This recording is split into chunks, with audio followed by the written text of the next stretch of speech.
I want to echo Elon's words about education being very important.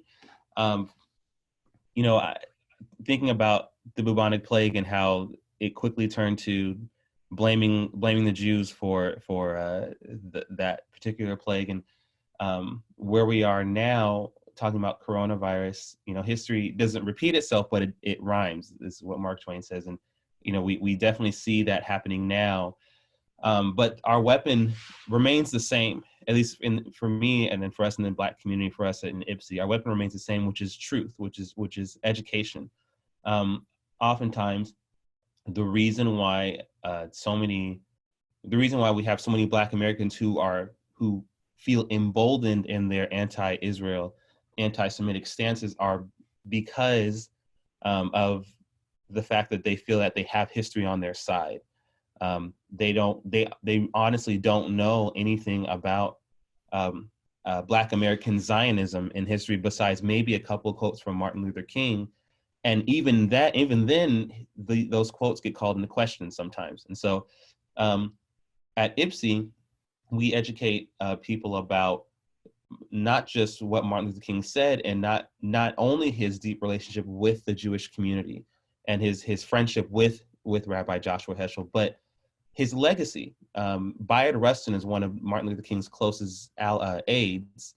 And in 1973, he founded an organization called Black Americans Supporting Israel Committee, which garnered a lot of support from a lot of Black civil rights leaders, Count Basie, and celebrities, jazz artists, people like Rosa Parks, people like Coretta Scott King, Lionel Hampton was the treasurer, A. Philip Randolph, other leaders in the community, that some 200 people who signed on to this committee at its birth, who not only spoke out in support of the state of Israel, but against the tyranny and the oppression that the Palestinians were suffering under Yasser Arafat at the time. And they were very much, especially Bayard Rustin, he was very much a very strong voice in support of Israel, and also calling out the Black community for, as our stance became more and more friendly toward Palestinian leaders, he was calling them out. He was saying that we are giving up our moral voice. We are giving up the authority that we have gained just in history of the things that we've struggled through in our legacy. We're forfeiting that to stand with an oppressive regime that oppresses its own people. And for people who, especially the Black community, who learn about these things, there's always a group of people who are taken aback. They have to take a step back and really look at these things because they had no idea. It's not really anywhere. And I want to say that, when Martin Luther King said what he said about Israel, or when BASIC was formed, it was never just out of the blue. Martin Luther King didn't just stand up one day and say, you know what, I'm going to say some nice words about the Jewish people. It was always in response to what they saw as a rising tide of anti-Semitism in the Black community. So Martin Luther King said what he said about Israel being an oasis of brotherhood and democracy in the Middle East after he was asked, how would you respond to the radical movement in the Black community that's coming against the Jewish people? And one of the things that he said before he even said what he said about Israel was that there are those of us in the Black community who are color consumed, and we see some sort of mystique in being colored, and we see anything non-colored as being condemned. And he was saying that we don't follow that course. So what he was speaking to some in the Black community's inability to separate skin tone from content of character, which is what he talked about. And then he talks about how Israel is the only viable and democracy in the Middle East. He talks about how he supports Israel, and we must all support Israel.